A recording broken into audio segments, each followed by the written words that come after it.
अस्सलाम वालेकुम रहमतुल्लाहि व बरकातुहू। आज हम सूरतुल फलक पढ़ेंगे। इसमें मैं आपको उसका लफ्ज़ी तर्जुमा व मुहावरा तर्जुमा और फिर उसके बाद उसकी तफसीर बताऊंगी। इसमें अल्लाह ताला ने पनाह का जिक्र किया है, पनाह मांगने का कहा है। और पनाह कब मांगी जाती है ये मैं पहले आपको बता दूं। पनाह उस वक्त मांगी जाती है जब इंसान को कोई ऐसा खतरा दरपेश हो जिसकी मुदाफत करने की वो अपने आप में हिम्मत ना पाता हो, और इस हस्ती से पनाह मांगी जाती है जो ना सिर्फ ये कि पनाह मांगने वाले से ज्यादा ताकतवर हो, बल्कि इस चीज से भी ताकतवर हो जिससे हमला या तकलीफ का खतरा दरपेश है। और सबसे ज्यादा ताकतवर और ज़ाहिरी असबाब के अलावा बातनी असबाब पर हुक्मरान अल्लाह की जात है, लिहाजा पनाह सिर्फ उसी से मांगनी चाहिए, बिलखसूस इस सूरत में जबकि ज़ाहिरी असबाब मफकूद हों।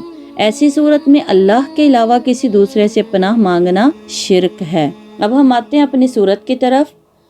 आऊज़ बिल्लाहि मिनश शैतानिर रजीम, बिस्मिल्लाहिर्रहमानिर रहीम। कुल कह दीजिए, आऊज़ु मैं पनाह मांगता हूँ, बिरब्बिल फलक सुबह के रब की। कुल आऊज़ु बिरब्बिल फलक आप फरमा दीजिए कि मैं सुबह के रब की पनाह मांगता हूँ। मिन शर्री शर से, माँ इसके, खलक जो इसने पैदा किया। मिन शर्री माँ खलक हर उस शय की शर से जो इसने पैदा किया। व मिन शर्री और शर से, गासिकिन अंधेरी रात के, इज़ा वक़ब जब वो छा जाए। व मिन शर्री गासिकिन इज़ा वक़ब और अंधेरी रात की तारीकी के शर से जब वो छा जाए। व मिन शर्री और शर से, नफ़्फ़ासाती फूंक मारने वालियों के, फिल उक़द गिरहों में। व मिन शर्री नफ़्फ़ासाती फिल उक़द और जादू करने वाली औरतों के शर से जो गिरों पर फूंके मारती हैं। व मिन शर्री और शर से, हासिदिन हसद करने वाले के, इज़ा हसद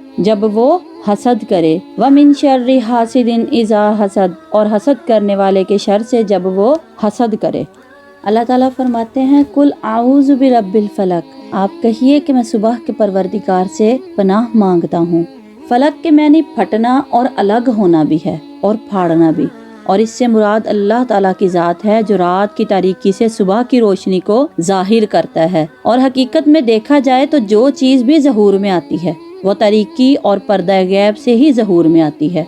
जैसे इससे पहली आयत में फरमाया, फालिकुल हब्बा व नवा, यानी वो ज़ात जो ज़मीन को फाड़ कर इससे दाना और गुठली की कोंपल निकालने वाला, इसी तरह अंडे का छिलका तोड़कर चूजे को बाहर निकालने वाला, ज़मीन या पत्थर को फाड़ कर इससे चश्मे जारी करने वाला, हत्ता कि अल्लाह ने एक मिले जुले मादे को ही फाड़ कर इससे आसमान और ज़मीन को अलग अलग किया और इन्हें वजूद में लाया था। इस लिहाज से फालिक और खालिक तकरीबन हम मैनी हैं। मिन शर्री मा खलक हर उस चीज़ के शर से जो इसने पैदा की है।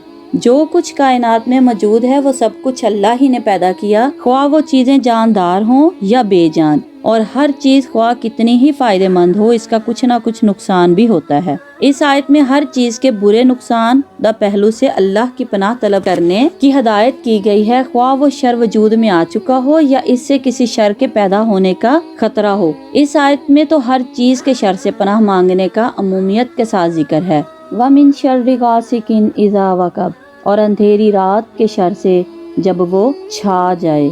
गासिकिन के मैंने जो है वो शफक गायब हो जाने के बाद का अंधेरा है। इस लिहाज से गासिक इस इब्तदाई रात को कहते हैं जब वो तारीक होने लगती है, और वक़ब किसी चट्टान वगैरह में गड़े को कहते हैं। और वक़ब है कि मैंने गड़े में दाखिल होकर गायब हो जाना। और वक़बुल अज़लाम बमैनी इतनी तारीकी छाना जिसके अंदर अशिया गायब हो जाएं। और तारीक रात के शर से पनाह मांगने की वजह भी ये है कि अक्सर गुनाह के काम रात की तारीकियों में किए जाते हैं। चोरी, डाका, लूट मार, जना वगैरह के मुजरिम अमूमन रात की तारीकियों में ही ऐसे काम करते हैं। व मिन शर्रिन नफ़्फ़ासाती फिल उक़द और गिरों में फूंके मारने वालियों के शर से। गिरा में फूंके मारने का काम अमूमन जादूगर किया करते हैं, और जो लोग भी मोम के पुतले बनाकर इसमें सुइयां चबोते हैं और किसी के बाल हासिल करके इनमें गिरें लगाते हैं और फूंके मारते जाते हैं, ये सब जादूगरों के हुक्म में दाखिल हैं। और हमारे यहाँ ऐसे लोगों को जादूगर नहीं आमिल कहा जाता है, और जादू करना सरीहन कुफर का काम है। जैसे सूरतुल बकरा की आयत नंबर 102 में ये सराहत मौजूद है। बाज़ लोगों का ख्याल है कि जादू चूँकि कुफर का काम है इसलिए जादू का असर किसी ईमानदार या मोमिन पर نہیں ہو سکتا، اور چونکہ رسول اللہ صلی اللہ علیہ وسلم پر بھی جادو کیا گیا تھا اور اس جادو کا آپ صلی اللہ علیہ وسلم کی طبیعت پر اثر بھی ہو گیا تھا۔ وَمِن شَرِّ حَاسِدٍ إِذَا حَسَدَ، اور حاسد کے شر سے جب وہ حسد کرے۔